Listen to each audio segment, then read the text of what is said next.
যে জীবন ব্যবস্থাগুলো রয়েছে এগুলোতে সর্বোচ্চ ক্ষমতার অধিকারী কে? যেমন রাজতন্ত্রের সর্বোচ্চ ক্ষমতার অধিকারী হচ্ছে রাজা, বাদশাহ ও সম্রাট।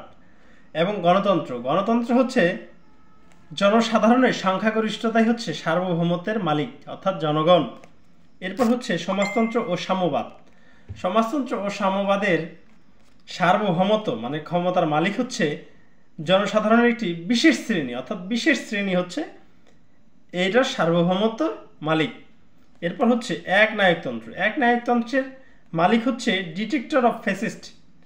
আর ইসলামের সার্বভৌমত্ব হচ্ছে আল্লাহর, অর্থাৎ ইসলামের একমাত্র আদেশ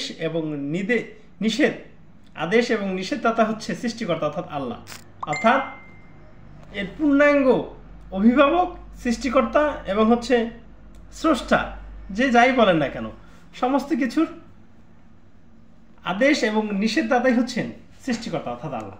অর্থাৎ ইসলামের পূর্ণাঙ্গ সার্বভৌমত্বই হচ্ছে আল্লাহর। তাহলে আপনারা বুঝেন যে কার সার্বভৌমত্ব মানছেন। ধন্যবাদ সবাইকে।